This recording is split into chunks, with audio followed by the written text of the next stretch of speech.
কিরে, কি হয়েছে তোর? কিছু না।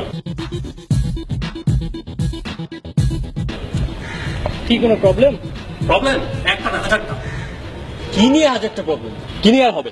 ওই যে গার্লফ্রেন্ড, গার্লফ্রেন্ড আছে, প্রবলেম তো আশীর্বাদের মতো। সব নষ্টের গোড়াই না যে এরা এমন এক চিজ, কি আর বলবো।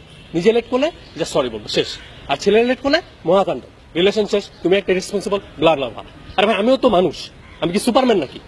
সারা জীবন বলবে জানো তোমাকে ছাড়া আমি বাঁচবো না, তুমি আমার সব। দুনিয়া উল্টাইলেও আমি উল্টাবো। যেই বাসা ধরা খাবে সেই পোল্ট্রি। তখন আম্মু, আমি কি ওই ছেলেকে চিনি? ও তো জাস্ট ফেসবুক ফ্রেন্ড ছিল, মাঝে মাঝে আমাকে ডিস্টার্বও করতো।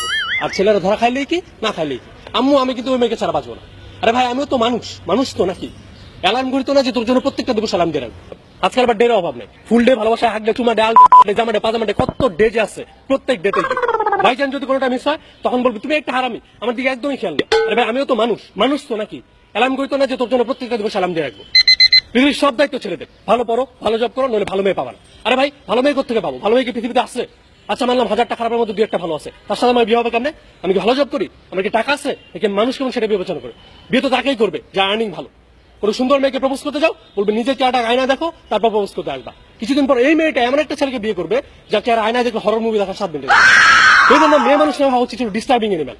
সারাদিন ফোন করে ডিস্টার্ব করবে, তাছাড়া আর কি করবে? তার তো কোনো কাজকর্ম নাই। সারাদিন স্টার জলসা দেখবে, পরকে শিখবে, বাড়ির রং শিখবে, আর সামনের মাথায় কাঁঠাল ভাঙবে।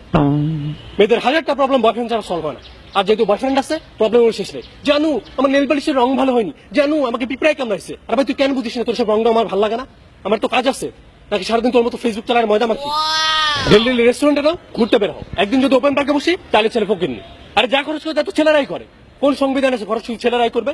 তুমি যদি আমাকে ভালোই বাসো তাহলে 50-50 আসো। তারপর দেখো তোমাকে আমি হোটেল সালা দিয়ে নাকি রেডিশনে নিয়ে যাই। কোথাও যেতে হলে 3 ঘন্টা মেকআপ মাখবে। আর ভাই সব ছেলে তো ময়দা পছন্দ করে, এই জিনিসটা কেন তোদের মাথায় ঢুকে না? আর ময়দা মাখতেও লাগে 3 ঘন্টা। কোন অনুষ্ঠানে যাবো 3টায়, যেতে হয় 6টায়। আচ্ছা মানলাম মেকআপ করতে তো 3 ঘন্টা লাগে, তাই তুই 12টা থেকে করলে পারতি। আর করছিস তো করছিস, বৃষ্টি দেখলে দৌড় মারস কেন? বিয়ের দিন তাদের মায়া কান্না কাটতেই হবে। তারপর এমন কান্না চোখ দিয়ে পানিও বের হয় যদি মেকআপ নষ্ট হয়ে যায়। তোর কেউ বলছে কান্নার অ্যাক্টিং করতে? ছেলের হাত ধরে যখন বাসা থেকে পালাও তখন তো তোমার চোখ দিয়ে পানি বের হয়। বিয়ের দিন ছেলে মুখে রুমাল করে বসে থাকে আর মেয়ে পিক তুলেই যায় যেন সুপার মডেল। আরে ভাই আজকে তো তোর বিয়ের দিন, আজকে তো তোর মডেলিং এর দিন না। বিয়ের পর তার বাবা মার সাথে থাকে, ছেলে খুব ভালো। আর আবার মামার কথা শুনলেই চোখ কপালে, তখন চেহারার মধ্যে স্টার জলসা ভাব। আমরা যদি মেয়েদের সাথে ঘুরি তখন ছেলে খারাপ, চরিত্র খারাপ, বাসায় রীতিমতো মিছিল শুরু করে দেয়। আর তারা গেলে যদি কিছু বলি তখন বলবে ও আমি কি আনস্মার্ট, আমি কি unculture, what you are. 1 minute পর ফেসবুকে selfie, feeling alone, feeling boring, feeling wow. আরে ভাই তোমার এত ফিলিং কোত্থেকে আসে? কোথাও বের হলে তারা আমাদের ফটোগ্রাফার ভাবতে শুরু করে। এক পোজ দিয়ে নষ্ট ছবি তুলবে, তারপর ব্যাগটাও ভালো হয় না। আরে ভাই ছবি কোত্থেকে ভালো হবে? তোমার তো চেহারাই ভালো না।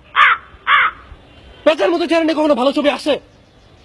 ময়দা মাখলে যে চেহারা মানচিত্র চেঞ্জ হয় না, এই জিনিসটা তাদের মাথায় ঢুকবে।